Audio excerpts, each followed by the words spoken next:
गतिलेखन अभ्यास 19। 80 शब्द प्रति मिनट।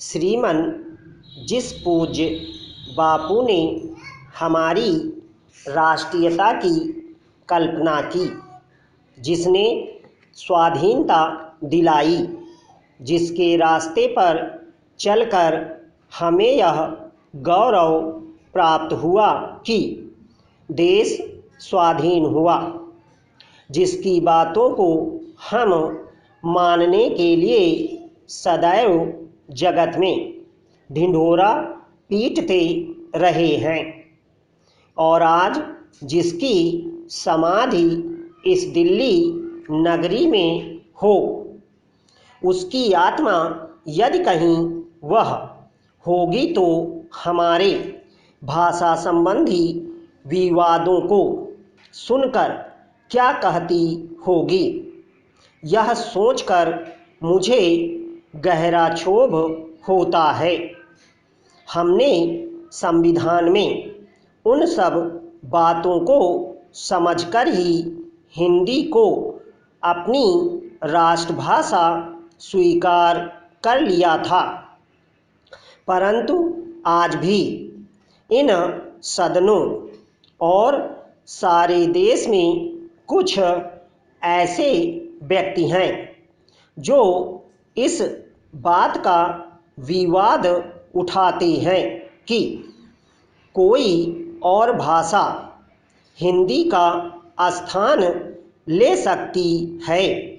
मैं उनसे नम्रतापूर्वक कहना चाहता हूँ कि हमारे सारे देश में जहाँ कहीं धार्मिक विवाद होता है, वहाँ हम अपने अपने धर्म ग्रंथों की ओर देखते हैं। मुसलमान लोग कुरान की ओर देखते हैं, ईसाई लोग बाइबिल की ओर देखते हैं, और हिंदू लोग वेदों और धर्मशास्त्रों में उसका हल देख सकते हैं।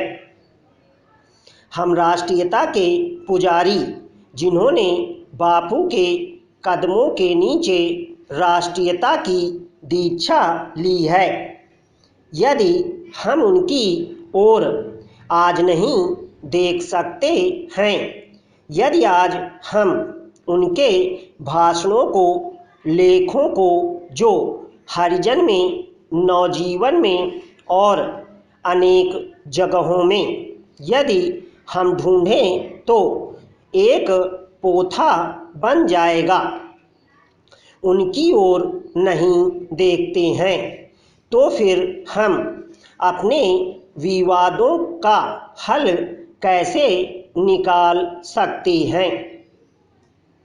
राष्ट्रभाषा प्रचार समिति के वे अध्यक्ष थे। दक्षिण भारत हिंदी प्रचार सभा का भी जन्म उन्हीं के हाथों से हुआ था, और उसके भी वे अध्यक्ष थे। हिंदी के संबंध में उन्होंने एक बार नहीं अनेक बार कहा, तो हम यह विवाद क्यों करते हैं।